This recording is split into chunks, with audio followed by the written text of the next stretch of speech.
नमस्कार, आईच्या किचनमध्ये स्वागत. आज दाखवणार आहे शेवग्याच्या शेंगांची भाजी. त्याची आज रेसिपी दाखवणार आहे तुम्हाला.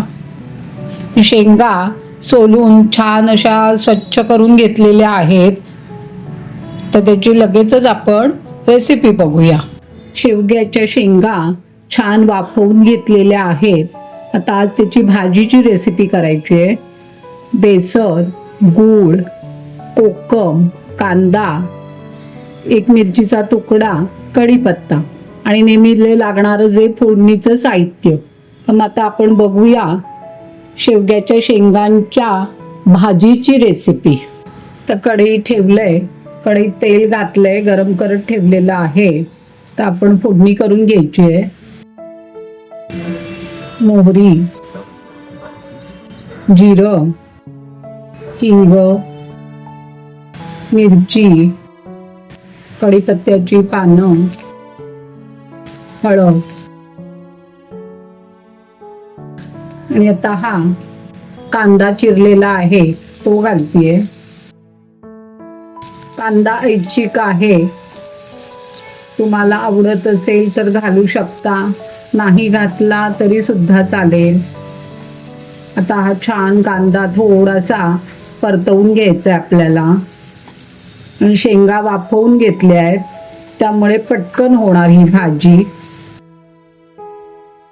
आता कांदा छान परतवलाय, तर त्याच्यात ह्या शेंगा वाफवलेल्या आहेत त्या घालतेय. गॅस बारीकच ठेवलेला आहे. शेंगा वाफवून घेतल्या की पटकन भाजी होते.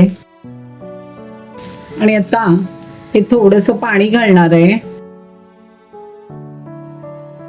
आणि आता आपल्याला हे बेसन आहे ते लावायचंय भाजीला.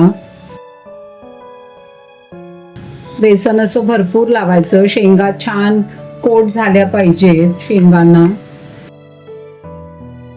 एक 4 चमचे मी बेसन घातलंय. अजून पण मी आता अजून थोडं घालणार आहे. छान आपल्याला कोरडी करायची भाजी. आणि आता त्याच्यात थोडं लाल तिखट, गोडा मसाला, गोडा मसाला नसेल वापरायचा गरम मसाला पण वापरू शकता, चवीनुसार मीठ आणि एक कोकम घालतेय, गूळ. आणि आता याला छान वाफ काढायची आपल्याला. हे सगळं छान ढवळून घेते. आता हे सगळं छान मिक्स झालेलं आहे. आता झाकण ठेवते 1-2 मिनिटाकरता. बेसन म्हणजे छान सगळं शिजून निघेल. गूळ घातला आहे, कोकम, त्याचा सगळा आस्वाद त्या भाजीत उतरेल. म्हणून आता 1-2 मिनिटाकरता हे झाकण ठेवलेलं आहे. तर 2 मिनिटं झालेली आहेत. बघूया आपण. बेसन छान शिजलेलं आहे, मस्त भाजी मिळून आली आहे. खरपूस असा छान वास येतोय. तर त्याच्यावर कोथिंबीर आणि गॅस बंद करते.